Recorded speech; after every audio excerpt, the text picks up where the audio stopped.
Hello.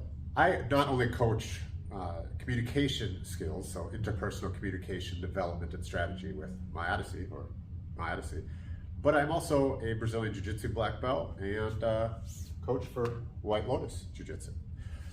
So a common thing that I see from other coaches, I guess I should also give you some feedback. It's not just in White Lotus where I coach, but I also have the opportunity of coaching all over the world with BJJ Globetrotters, and I do seminars and that kind of stuff. So what I see a lot from coaches is this, I don't know if it's ego, I don't know if it's need to feel like they know everything, but when they're communicating with their students, it's like, no, you do this.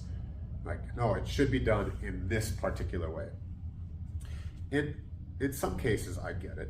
There are, ways that they've developed, that the individual coach has developed, that seems to work for them. However, coaches that I see don't often give room for interpretation, especially when they're communicating with the individual. No, it should be done like this. This is how I do it. Well, okay, but what if, I'm not, but what if I was 6'4" and 300 pounds of pure muscle, right? That's going to be different than a 5'1", 110-pound person, right? So like there are, principles that stand based on size, but there are also individuals that like, oh, well, because of your size, you could get away with this, or because you're small, you could move in this certain way, or you can fill in this certain gap.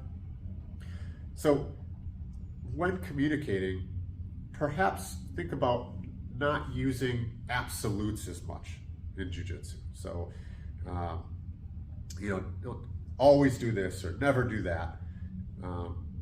It may not be the case, because we have to understand, what are we actually trying to do, right? Like, are we trying to do a submission, tap as a tap, or are we trying to do a submission precisely so there's not as much pain? Are we trying to have fun while we're rolling, or are we trying to win when we're rolling? Is it a tournament, or is it when we're rolling in here? Is the person athletic and strong, or is the person, an older newbie? All of these different variables should go into answers when students ask us questions, or at least that's how I feel. And as we communicate, like I said, professionally, as a professional communication coach, and then as my passion in jiu-jitsu coaching, I think we could all benefit of listening a little bit more and taking in the nuances of what the question is, and then taking those variables as well, and then formatting,